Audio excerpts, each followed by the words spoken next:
네, 두 번째 발표 주제는요, 산사태입니다. 그래서 제목은 범정부 사면 정보를 통합한 디지털 통합 산사태 정보 시스템 구축이고요. 두 번째 주제를 발표해 주실 유송 박사님을 소개하겠습니다. 유송 박사님은 산사태 예경보, 산사태 위험지도 개발 등 산사태 예측 기술 연구와 토속류 피해 범위 예측 등 산사태 피해 저감 기술 연구를 좀 수행하고 있고요. 현재 국립산림과학원 산사태 연구과에서 임업 연구사로 재직 중에 있습니다. 큰 박수로 유송 박사님을 맞아 주시기 바랍니다. 네, 안녕하십니까. 방금 연사로 소개받은 국립산림과학원 산사태연구과 유송이라고 합니다. 오늘 저는 범정부 사면정보를 통합한 디지털 사면통합 산사태 정보 시스템 구축이라는 제목으로 발표드리도록 하겠습니다. 네, 여기 계신 많은 분들, 오신 분들을 봤을 때 산사태에 대해서 이미 잘 알고 계신 분들도 계시겠지만 또 익숙하지 않은 분들도 있으실 것 같습니다. 현재 우리나라 법, 사방사업법 등에서 산사태를 어떻게 정의하고 있는가를 먼저 말씀드리면 보통 산지 안반 위에 흙이 쌓여 이제 얹어져 있는 흙이 한순간에 무너져서 내려오는 현상, 그런 한순간에 무너지는 붕괴 현상을 산사태라고 부르고 있습니다. 이 산사태를 이렇게 흙이 무너지게 되는 원인은 굉장히 다양할 수 있습니다. 최근에 우리나라나 일본에서 발생했던 지진이 될 수도 있겠지만 우리나라에서의 산사태는 대부분 여름철에 이제 장마, 태풍으로 인한 집중호우로 발생하고 있습니다. 따라서 우리나라의 산사태는 여름철에 굉장히 집중적으로 발생하고 있는 특성을 가지고 있는데요. 방금 말씀드렸듯이 우리나라 산사태가 좀 강우, 이제 여름철에 비에 좀 영향을 받다 보니 산사태는 우리나라 이제 기후 변화의 영향을 굉장히 크게 받고 있는 재난이라고 할 수 있겠습니다. 아래 보시는 바와 같이 1981년부터 2000년까지의 연평균 산사태 피해 면적이 약 270헥타르 정도였는데 2001년부터 2020년까지는 거기 약 2배 정도로 증가하고 있고 또 그 이후에는 이제 여러분 이제 최근에 뉴스에서 많이 보셨겠지만 2020년에는 우리나라에서 산사태 피해 면적을 기록하기 시작한 이래 역대 3위에 가는 큰 피해가 발생한 바 있었고 또 2023년에는 이제 경북 지역에 좀 비가 집중되면서 11분의 국민께서 안타깝게 조금 피해를 입으신 사례가 있습니다. 이렇듯 기후 변화로 인해서 지속적으로 산사태 이제 발생 위험이 증가하고 있는 상황이라고 말씀을 드릴 수 있습니다.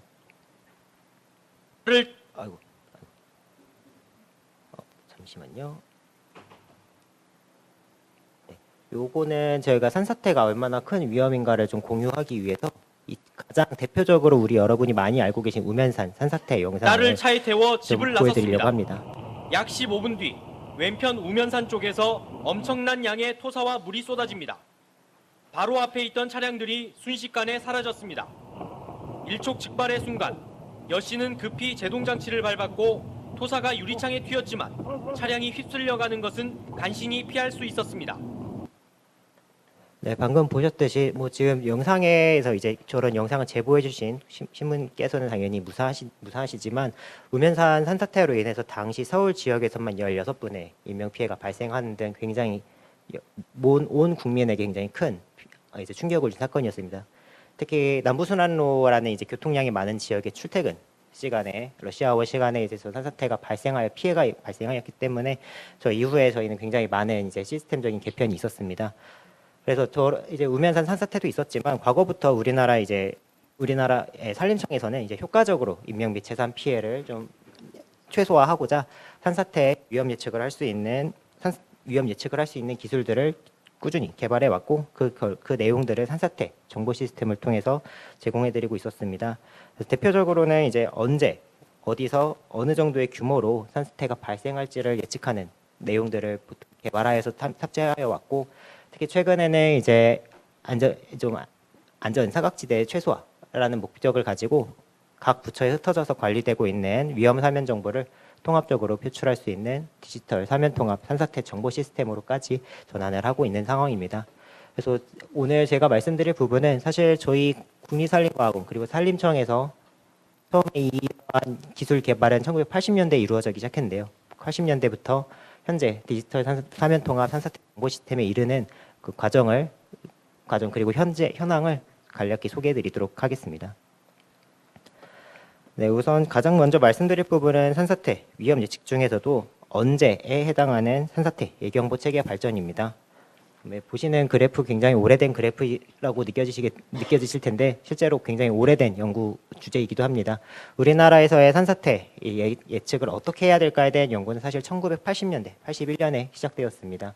당시 굉장히 열악한 조사 인력 그리고 제한된 자료 수집 여건이었지만 국립산림과학원에서 조사한 결과를 바탕으로 우리나라의 산사태가 누적 강우량 200mm 그리고 평균 강우 강도 32mm 정도에서 발생하는 경향을 가진다라는 연구 결과를 이미 제공을 하였고 해당 기준을 좀 더 활용 검증을 하고 또 활용성을 증진시켜서 1988년에는 산림청에서 시간 강우량, 일 강우량, 누적 강우량에 대한 주의보, 경보의 예보 기준을 제시하였습니다. 그래서 여러분이 혹시 신문 기사나 혹시 뉴스에서 많이 들어보셨을 법한 시간 강우량 30mm, 일 강우량 150mm, 누적 강우량 200mm의 예경보 기준을 저 때부터 사용하였고 나중에 이제 2005년에 들어서는 저희가 좀 웹 서비스나 이런 여러 가지 IT 기술 발전함에 따라 저 예경보 기준을 가지고 실제 예경보 알림도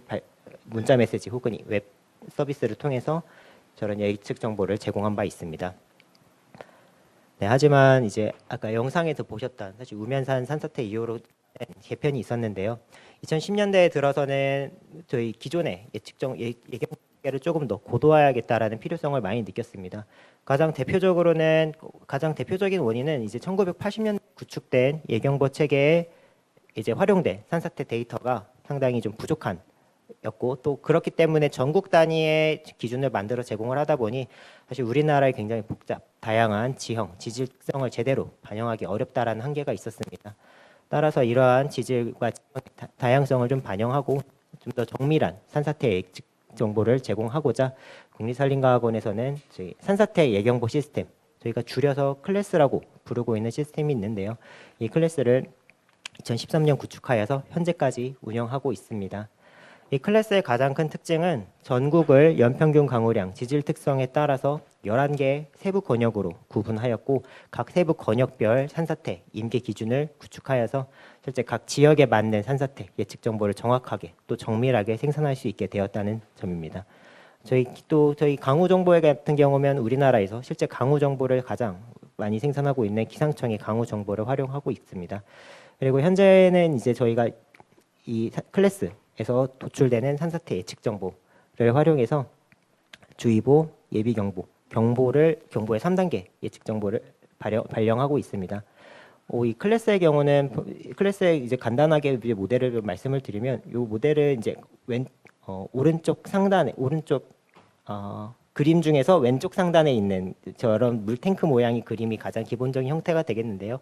저런 형태를 가지는 건 즉 땅속에 물이 얼마나 차 있는지를 예측을 해서 산사태 저희가 예측 정보를 제공하고 있기 때문에 저런 모델을 활용해서 바로 옆에 보이시는 것처럼 실제로 태풍이 움직이거나 장마전선이 움직일 때 예측 정보를 저희가 실제로 산사태 위험도를 평가하고 있습니다.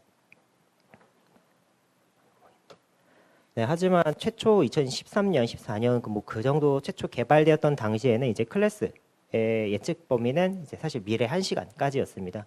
여러 가지 이유가 있겠지만 아무래도 강우 예측 정보의 정확도가 조금 담보되지 못했다라는 점에서 저희가 더 확대하지 못하고 있었던 한계가 있었지만 이 1시간이라는 예측 시간은 사실 산촌 주민들께서 대피하시기 굉장히 어려운 시간이기도 하고 특히 야간에 이제 발생하는 산사태의 경우에는 이제 대피 취약 시간에 해당하기 때문에 이런 예측 정보를 통한 효율적인 대피가 어려운 상황이었습니다. 따라서 저희 국립산림과학원에서는 2020년도에 들어서는 기상청에서 현재 제공되고 있는 최대 3일까지의 단기 강우 예측 정보를 반영하여서 현재 최대 48시간 미래까지 저희가 산사태 위험 정보를 예측하고 그 정보를 제공해 드리고 있는 상황입니다. 네, 지금 여기까지가 이제 산사태 예경보 체계의 발전과 현황을 좀 말씀을 드렸습니다. 네, 다음으로 말씀드릴 부분은 이제 산사태 위험 지도입니다. 산사태 위험 지도는 앞서 말씀드렸던 언제 어디서 규모에 어느 정도에서도 어디에서에 해당하는 지도가 되겠습니다. 즉 지금 우리나라의 어떤 산림 지형이나 어떤 임상 조건을 가진 산림이 더 산사태 발생에 취약할까를 설명하는 데이터이고, 이 산사태 위험 지도는 특히 저희가 흔히 산사태로 인한 피해를 막기 위해서 저희가 사방 사업, 사방댐이나 이런 구조물적인 대책을 많이 적용하고 있는데, 이러한 피해 저감 시설을 하기 위한 적지를 탐색하는 데도 활용하고 있고, 특히 여러분 이제 산에 만약에 가셔서 보시게 되는 산사태 취약 지역이라는 곳들이 있습니다. 좀 산사태가 발생할 위험이 높기 때문에 집중적인 관리가 돼야 된다라는 지점들이 있는데, 그러한 지점들을 탐색하는 데 기초 자료로 활용되는 지도입니다. 이 산사태 위험 지도 또한 1980년대 처음으로 저희가 연구가 수행이 되었었는데요. 당시 마찬가지로 굉장히 열악한 조사 환경이었지만 산사태 사례들을 수집을 하여서 저 보시는 바와 같은 판정표, 산사태 위험도 판정표라는 것을 처음으로 좀 제안을 하였습니다.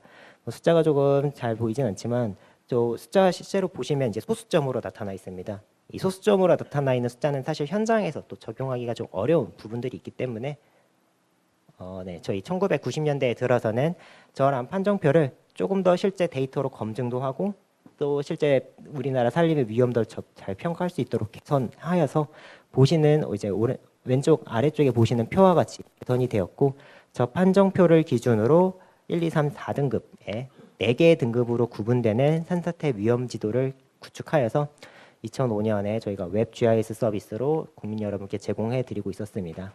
이 당시에는 저희가 요 위험 지도를 탑재하여서 표출한 시스템을 이제 산사태 위험지 관리 시스템이라고 불렀었는데, 이것은 이제 추후에 말씀드릴 산사태 정보 시스템의 전신에 해당하는 시스템이 되겠습니다. 하지만 마찬가지로 우면산 산사태 이후로 많은 것이 바뀌었듯이 산사태 위험 지도 또한 고도화를 거치게 되었습니다. 사실 기존 산사태 위험 지도가 충분히 산사태 예측을 못하는, 충분히 산사태 위험 지역을 다 찾아낼 수 있었지만 아무래도 조금 과도하게 위험도를 평가하는 경향이 있었고, 또 최초에 분석된 산사태 데이터 숫자의 부족으로 인해서 아무래도 그 정확도를 좀 개선해야겠다라는 필요성이 많이 제시되었습니다. 따라서 저희 국립산림과학원에서는 2005년부터 2011년간 발생한 약 2,000건의 산사태 사례를 대상으로 통계 분석 기법 중에 하나인 로지스틱 회귀 분석을 통해서 이제 여러분께서 현재 산사태 정보 시스템에 접속하여서 보실 수 있는 산사태 위험 지도를 최초로 2012년에 구축하였습니다. 이 산사태 위험 지도 새롭게 구축하면서 해상도 이제 공간 해상도 또한 10m급으로 훨씬 정밀한 해상도를 가질 수 있게 하여 좀 더 위험 지역을 자세히 탐색할 수 있게 하였고, 또한 등급 또한 5등급으로 구분하여서 좀 더 위험한 곳은 확실하게 위험하게, 그리고 상대적으로 위험도가 낮은 곳은 확실하게 표현될 수 있도록 좀 더 세밀하게 분류하였습니다.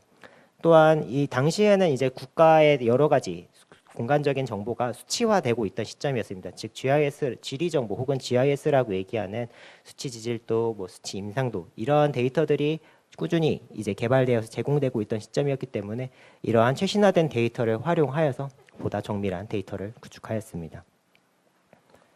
하지만 이 산사태 위험 지도는 앞서 말씀드렸듯이 이제 그 산림의 현재 지형, 임상 특성이 만약에 비가 올 경우에는 산사태가 얼마나 나기 취약할까를 설명하는 자료입니다. 그 말은 일종의 지위지수와 같은 개념이라고 할 수 있는데, 같은 개념이기 때문에 산사태 위험 지도의 위험 등급 5등급은 사실 변하는 등급은 아닙니다. 그 지역이 가지고 있는 본질적인 그 아이의 본래 성격이 그렇다라는 걸 설명하는 것이었기 때문이죠. 하지만 2020년에는 이제 역대 최장 장마 54일, 중부지방 기준 54일에 역대 최장 장마가 발생을 하였었는데, 해당 기간에는 사실 54일 정도 비가 오면 전 국토의 어디에라도 토양에 물이 가득 차게 됩니다. 앞서 산사태 발생 원인으로 이제 강우를 말씀을 드렸었는데, 이 산사태라는 것은 흙에 물이 가득 차게 됐을 때 보통 발생하게 됩니다. 따라서 이제 아무리 산사태 위험 지도에서 3, 4, 5등급 상대적으로 낮은 등급이라고 하더라도 그 정도로 많은 비가 내리고 있는 아주 위험한 상황이라면 사실 어디에서든 산사태가 발생할 위험이 높습니다. 따라서 좀 저희가 실제 국민들 그리고 지자체 여러분들께서 직관적으로 현재 관심이 있으신 곳, 그러니까 우리 집의 뒷산이 될 수도 있고 요 주위 지역이 될 수도 있겠지만, 그런 지역의 산사태 발생 위험을 좀 더 직관적으로 판단하실 수 있도록 실제 산사태 위험 지도에 앞서 이제 저희 예경보 시스템에서 말씀드렸던 토양 함수량이 있습니다. 땅 속에 물이 얼마나 가득 차 있는가, 현재 그 양을 결합시켜서 보시는 바와 같이 실시간으로 변화하는 산사태 위험도를 구현하여 표출하고 있습니다. 네, 현재 산사태 정보 시스템에서 이 정보를 데이터를 제공하고 있는데요.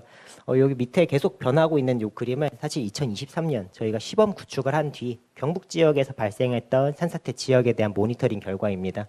실제로 산사태는 이제 7월 아마 15일 03시에 발생한 걸로 03시에 발생했는데 저 당시 시점에 실제 발생 지점이 대부분 산사태 위험 등 실시간 산사태 위험도 1등급, 2등급에 해당하는 아주 위험한 상황이 되었음을 확인할 수 있고 이를 통해서 실제 이 실시간 위험도가 산사태 위험도가 좀 더 국민 여러분 그리고 지자체 담당자분들께 실질적인 정보를 제공할 수 있겠다라는 부분을 저희가 좀 확인한 바 있습니다. 네, 여기까지가 이제 산사태 위험 지도의 현황을 말씀드린 부분입니다. 네, 다음으로 이제 토속류 피해 예측 지도 그리고 통합 위험도로 이어지는 토속류 위험 지도를 말씀드릴 것인데요. 이 토속류라는 용어가 갑자기 등장하면 이제 이것은 무엇인가라고 생각하실 수 있는데 앞서 말씀드렸듯이 산사태가 이제 흙이 일시에 무너져 내리는 현상을 말합니다. 하지만 그 일시에 무너져 내린 흙이 바로 주민 생활하시는 곳에 쏟아지지 않는 경우가 있습니다. 특히 계곡 안에 이제 그런 흙들이 쌓이게 되는 경우가 있는데 하지만 계속 비가 오고 있는 환경에서는 그 흙들이 빗물과 계곡에 흐르는 물과 혼합되어서 하류로 굉장히 빠르게 유출되는 현상이 나타나게 됩니다. 그러한 현상을 토속류라고 부르고 있고요. 이 토속류는 굉장히 강한 충격력, 굉장히 많은 흙과 이제 물의 흙을 이제 한 번에 빠른 속도로 옮기기 때문에 굉장히 강한 충격력을 가지고 있고 또한 굉장히 넓은 퇴적 면적을 형성하기 때문에 인명 및 재산 피해에 굉장히 큰 피해를 입히는 재유형입니다. 토속류 여러분 아마 이미 오늘도 영상에서 이미 보셨는데 2011년 우면산 산사태 그리고 2023년 이제 경북 지역에서 발생했던 대부분의 인명 피해가 바로 토속류화된 산사태로 인한 피해였습니다. 따라서 이 토속류 아까 이제 영상에서 보셨겠지만 굉장히 빠른 속도로 순식간에 이제 흘러내려오기 때문에 미리 이 토속류로부터 대피해야 되는 게 가장 중요한데 그렇다면 어느 범위 안에 계신 분들이 모두 대피를 하셔야 되는가가 굉장히 중요한 문제가 됩니다.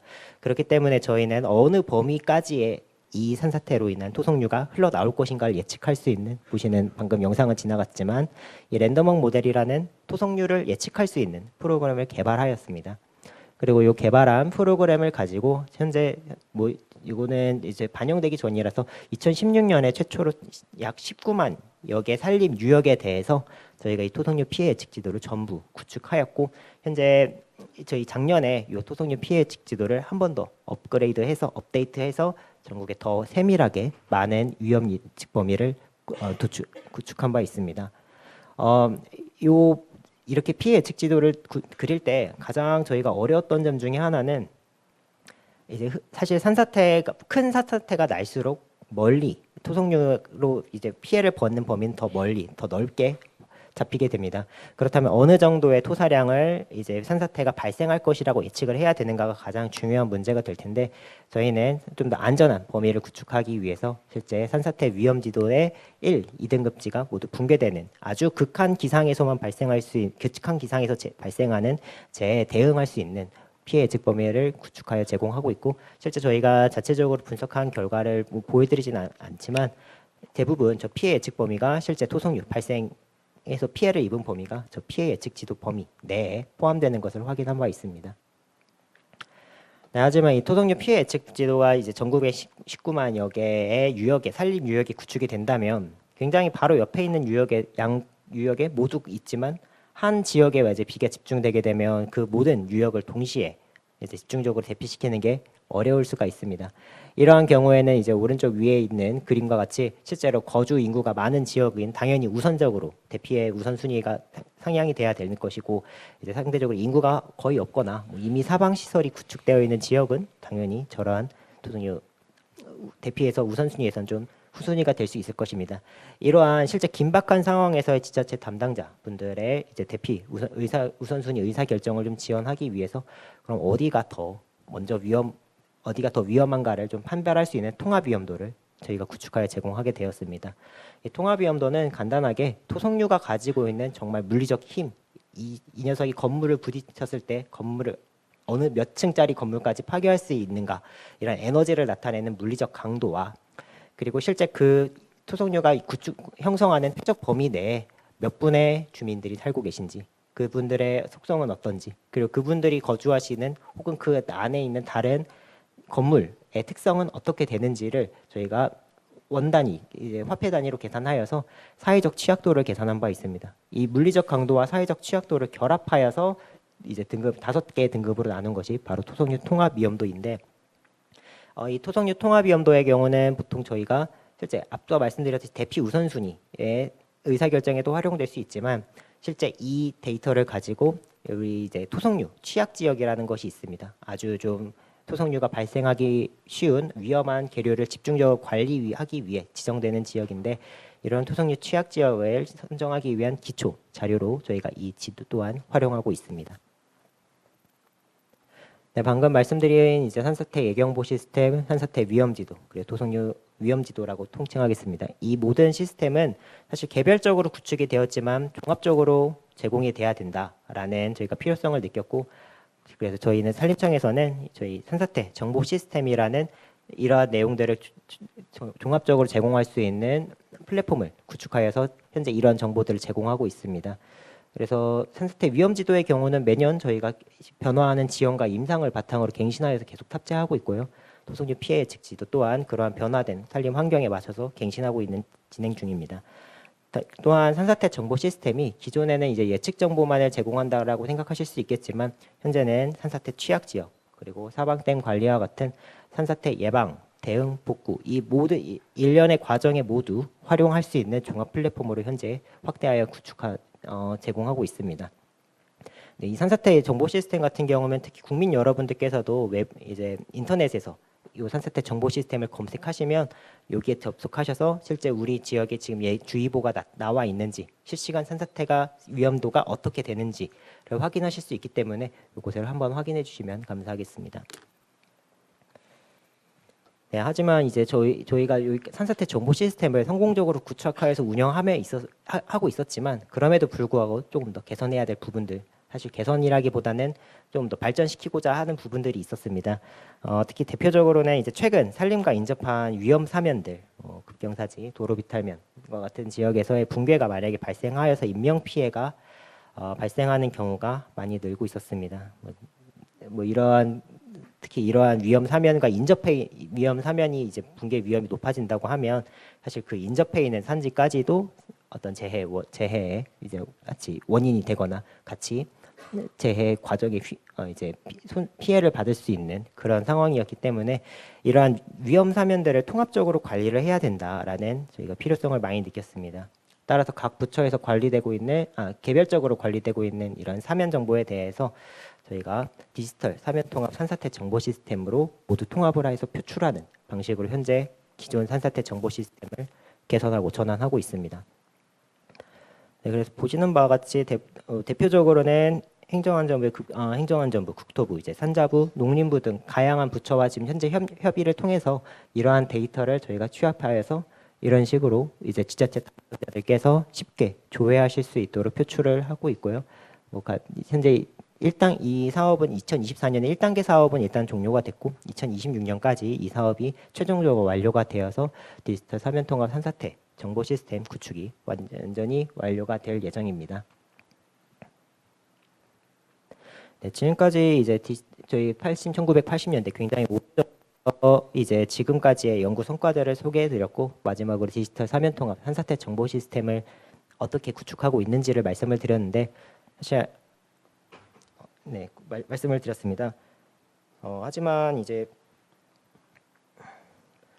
앞으로도 저희가 조금 더 이런 시스템들을 더 발전시켜 나가고자 하는 방향들이 있는데 대표적으로는 이제 인위적 변화지 등을 이제 정밀 관리하기 위한 물리 기반 산사태 예보 시스템의 구축 그리고 최근에 이제 여러 이제 부처에서도 그렇고 그 사회 각 분야에서 적극적으로 활용되고 있는 AI 인공지능을 활용한 유역 단위 산사태 예경보 모델의 구축 그리고 최근 심화되고 있는 기후 변화에 대응하기 위해서 기후 변화를 고려한 강우 시나리오 기반 산사태 위험 지도를 구축하는 등의 이제 고도화 연구 계획을 계속적으로 수행하고 있습니다. 네, 이제 마지막으로 좀 드리고 싶은 말씀은 사실 산사태 이제 에 대해서는 보통 이런 말을 많이 합니다. 산사태 막을 수는 없지만 피할 수는 있다.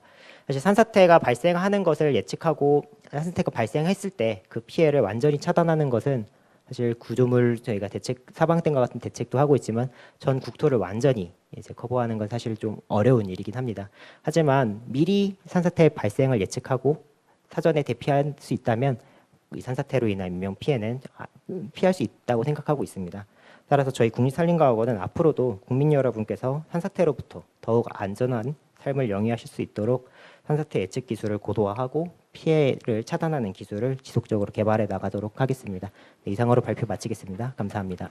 네, 고맙습니다. 정확하게 시간을 두 분 다 너무 잘 지켜주셔가지고 진행이 좀 우선 좀 원활하게 진행되는 것 같습니다. 우리 유송 박사님은 지금 요약을 좀 해드리면 산사태가 언제 발생할 것인가에 따른 그 예경보 시스템, 그 다음에 어디서 발생할 거냐에 따른 산사태 위험지도, 그 다음에 어디까지 영향을 미칠 것이다라는 토속류 피해 예측지도 이 세 가지를 크게 소개시켜 드렸고요. 이 세 가지가 다 들어있는 산사태 정보 시스템을 통합 플랫폼으로서 소개를 해드렸습니다. 그리고 이제 아시겠지만 산에 농지가 있는 경우에 농지가 무너진 경우에는 산사태가 아닌가라는 그런 국민적인 의문이 제기가 됐었고 그 의문을 해결하기 위해서 범부처가 힘을 합해서 디지털 사면 통합 산사태 정보 시스템을 구축하고 있다라는 것까지 말씀을 드렸고요. 그리고 향후에는 물리 기반 그 다음에 인공지능 또 강우 시나리오를 고려해서 산사태 정보 시스템을 고도화하겠다라는 개선 방향까지 좀 말씀을 해주셨습니다. 네, 고맙습니다.